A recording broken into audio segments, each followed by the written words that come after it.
Welcome to this week of the Plat Tour Preview, Week 3 of the 2022 TGC Tour season, the DJ Cup at the Pastimes Club, designed by Brian Petty. This is heavily influenced by Pastimes Golf Club in Santa Cruz, California.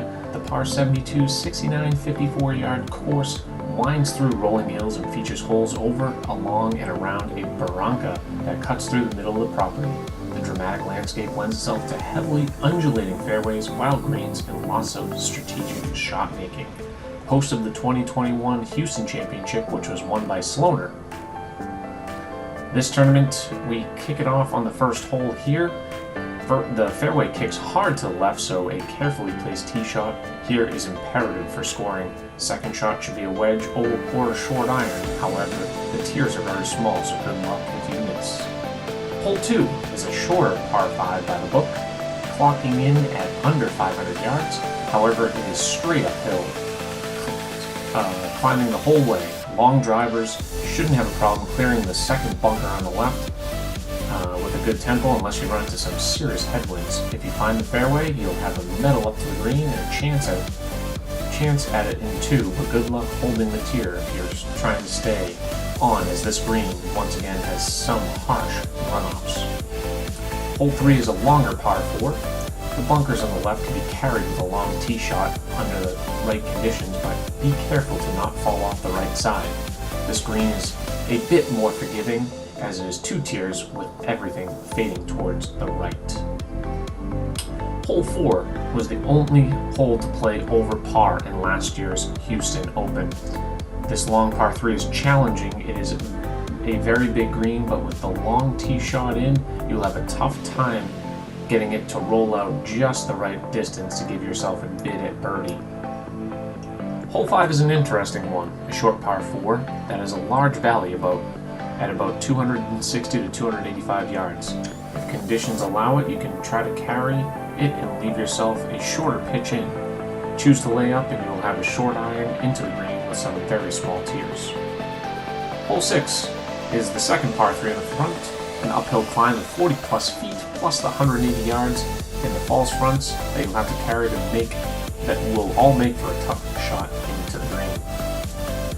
Hole 7 is your second par 5, another uphill climb. This one has some lovely fairway bunkers that everyone adores right in the middle of the fairway. In most conditions, you will be able to carry them with a good drive and leave yourself a chance to hit the green in 2. Definitely your best shot for an eagle on the front 9.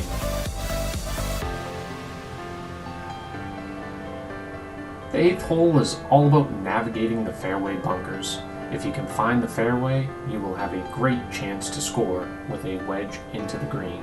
It is downhill, and the bunkers in the middle of the fairway shouldn't come into play unless strong winds prevail.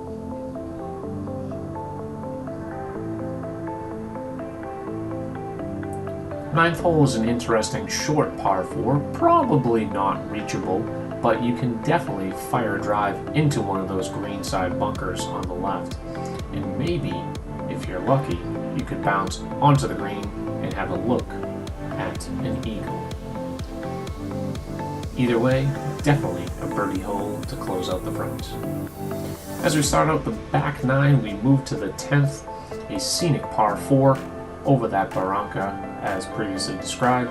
The conservative player will drive to the left side of the fairway with the shorter carry. The more aggressive player will attack that right side fairway, leaving themselves a short wedge in. Mishit, and you could cost yourself, as you could go OB. 11th hole is the shortest par 3, but don't let it fool you. It is very much a challenging hole with some harsh slopes on the green. A carefully shaped shot in will set up a birdie off. 12th hole is scoreable. It is a uphill par 5 once again, but bunkers in the middle of the fairway will likely have all players aiming to the left.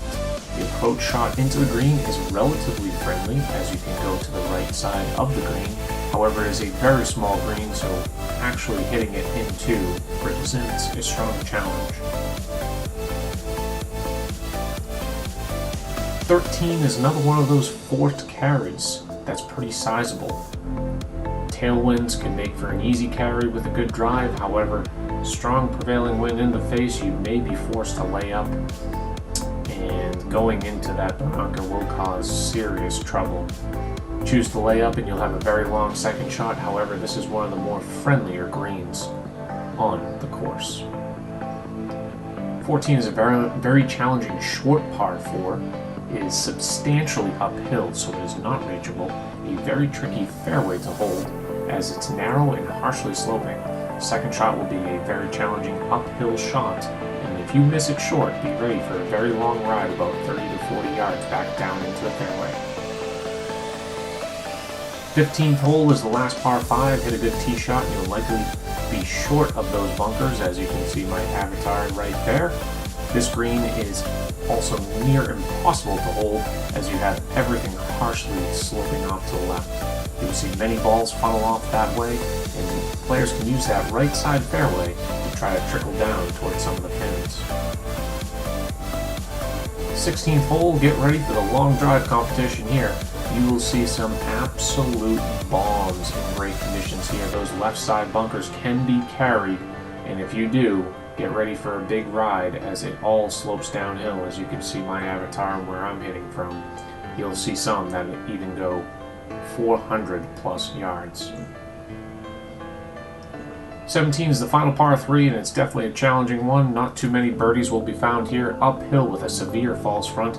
Your best bet is to hit it long and back your way into the hole.